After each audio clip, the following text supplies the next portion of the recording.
Curated Tinapa, and I'm here at the KEYHOUSE, which is an innovation hub set up by Munich Fabric Start. I have the pleasure today of speaking to Simon. Hello, Simon. Hi, Mufaneta. He heads the Sustainable Innovation space, which is part of the KEYHOUSE. But for those who don't know who you are, which I don't think is very many, I'm sure everybody knows who you are, Simon. Could you do a little bit of an introduction?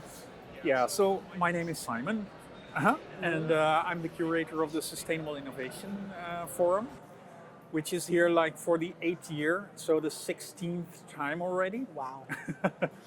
And so each 6 months we have this global theme. The global theme for now is the diversity in dynamics. Yes. And for this episode, the diversity on dynamics, I worked with a lot of paradoxes in dynamics. Shall I continue or do you Yes, you still got my attention, so keep going, yes. So I just give this paradoxal example on the dynamics because, so first of all, on the right corner we have these two projects coming from the Textile University of Aachen. And those, the scientific and technical approach is totally different than the project right next to them, being displayed from Sophie Conroy. Sophie Conroy is an artist. She was not this textile aware, but during our conversation, I noticed that she studies life in general, and she studies also her personal behavior and her personality in life in a social context. And what I really like from this project, as we talked, is that I realized that when she placed herself out of her own home, she was looking for what do I actually need in general in life. So food is a very important ingredient of life, oxygen, but then textile is the longest relationship that we have as a human being with a material.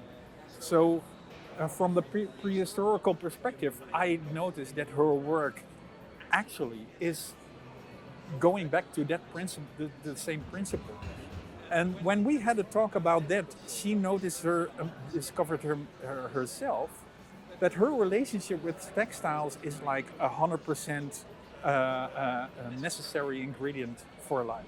This season, I've taken a look around your stand. It seems that you have such a variety of innovators showcasing. Thank you. Could you tell me your process in selecting the innovators for your space? Yeah, it's an interesting question. The process of selecting. Well, I think I'm doing this for a couple of years now, so like 8 years. This is the 16th episode of the Sustainable Innovations Forum. And then I always meander in life with topics like food, topics like living, and topics like textiles. And I try to find a story that makes sense for me at that time. And for me, if I relate it to the former stories that I told and that we discussed about, is that I found it really interesting to focus on the paradoxes now. And I call this the dynamics, the diversity of dynamics. Shall I give you an example? Please do, yes, I'm interested. So, please. for example, the paradox between the works of a technical, university kind of project like the Biotech's Future project, which have this scientific approach, really clean, really sober, really, I can call it a bit German. Next to an artistic approach from Sophie Conroy, who is really working on poetry related to textile, related to life, related to social concepts.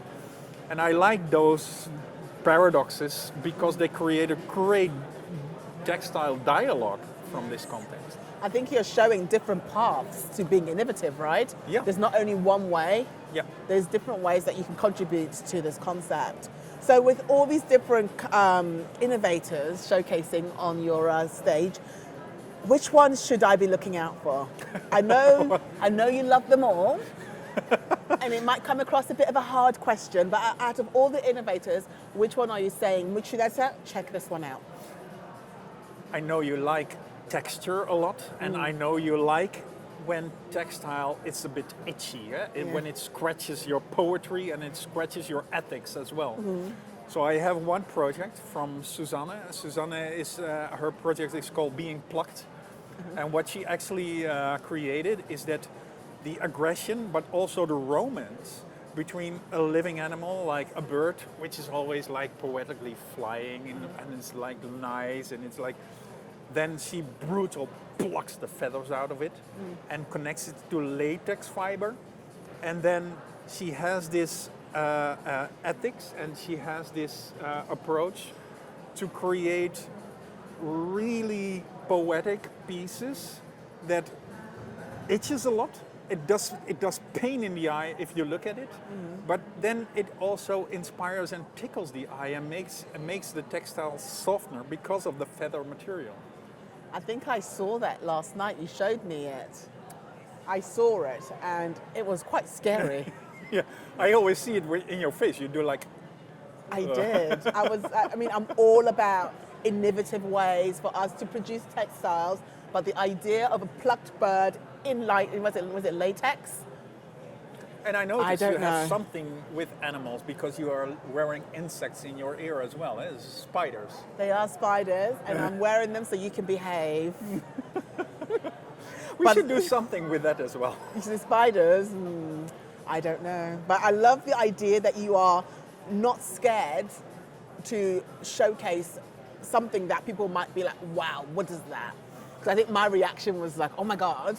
Yeah. You know, and I think that is quite brave to showcase that. Thank you. I take it as a large compliment from you. It is. Because I think that having the responsibility in inspiring an industry that is so old and so rooted into these technical procedures, I think the best way to service and to inspire the industry is sometimes to shock, sometimes to inspire, sometimes to tickle the poetry on this point. And I like it. And I think we need some brutalism in it. I think so. I mean, but with regards to the audience that are attending the KEYHOUSE, what are some of the key takeaways that you want them to take when they come visit the stand? Yeah, I think the importance of that question is that when you think in boxes and when you are trained in thinking about how to produce, what to use, what kind of material you are looking for, that you actually stay open. And this is why I always work with an open structure, so people can get a bit lost in a way. But if you are lost, then you are also open to for new ideas and new initiatives. Yes. And this is what I really like from the concept of the KEYHOUSE, that you're always like surprised. There are surprises in every corner. I think you want to open people's mind and their eyes and everything. Well, it's not the main goal, but I think it's important in life, right? Yes. So I as a person, don't want to get stuck in my own way of thinking. I don't think you have. I mean, you've been showcasing, like you said, for 16 seasons, and each season, and I bear witness to this, you have brought something different to the table. Ah, thank you. And kept us interested, interested enough that I always drag you onto my sofa for a chat. Wanted to know what Simon's up to, what Simon's bringing to the table. So well done on bringing these different initiatives to the KEYHOUSE. Thank you. And kind of opening our mind. I mean, you did with that bird thing for me. So thank you so much. Thank you so much. And we look forward to seeing what you're going to do for 2024 in September. Let's see you in summer. Let's see for sure. Thank you very much, Simon. Thank you. Thank you.